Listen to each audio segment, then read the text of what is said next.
The Reach is aptly named. We're the ones who give your hands something to do at the table. As the most fertile region of the Seven Kingdoms, we grow the lion's share of the grains and fruit that feed this country. Especially now, since the rebels have burned down the other fields. Thankfully, House Tyrell is here to do its duty to the crown and keep the capital from starvation. Yet, as with all gardens, weeds grow in the Reach too, though few name them as such.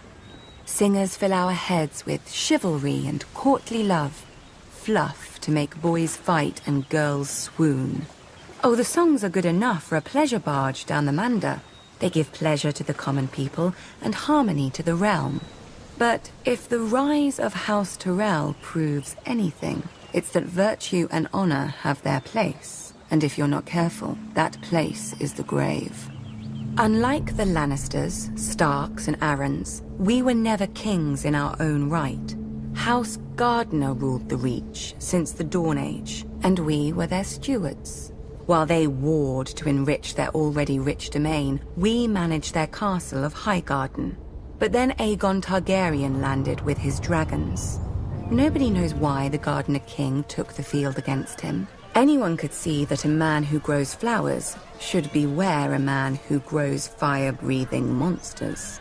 But maybe it wasn't wholly his idea.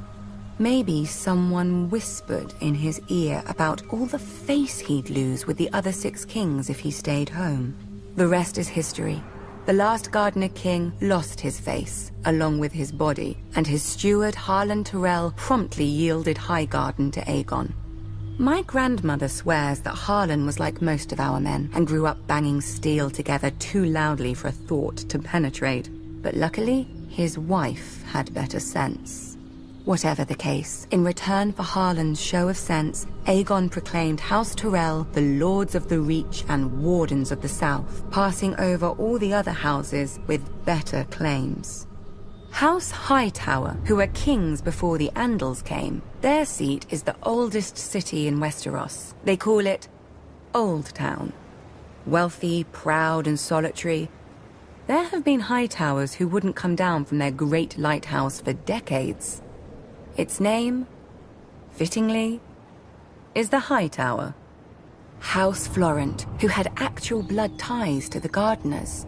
They whinge about their ancient rights to Highgarden every once in a while, and now that their daughter is married to Stannis Baratheon, about their rights to all of Westeros too. Apparently, putting a fox on your banners doesn't impart a fox's wiles. House Tarly, who still gives the Reach the best soldiers it has. If Aegon had named them as his lords, the Reach would have become the greatest military camp in the world, until it starved to death. The price for conscripting all the farmers. Yet Aegon chose us.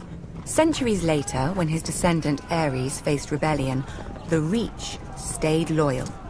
Mostly. My father, Mace, dealt Robert his only defeat in the war, even if it was my father's vanguard who did most of the fighting before he arrived. After the Battle of Ashford, we laid siege to Storm's End, Robert's home. Unfortunately, the war ended before we could take it and free up our armies to go save the king. The new King Robert had a forgiving nature. Our crimes were brushed aside without even one execution for the sake of formality. Our family was surprised until Robert's new hand, John Arryn, came by with the bill. The Reach is second only to the Westerlands in wealth, and Robert meant to spend as much of it as he could get his hands on. We gave him the coins he wanted, and later, when he wanted our grain or fruit or wine, he gave them back at whatever price we set. Now, much of Westeros is ashes. The rest of it is armies. As the Starks are fond of saying, winter is coming, and for leagues outside the capital there isn't a harvest to be seen. Have no fear. The Reach is, as always, bountiful. House Tyrell will manage the harvest and keep the Seven Kingdoms from starvation, like the good stewards we once were. Just ask House Gardner.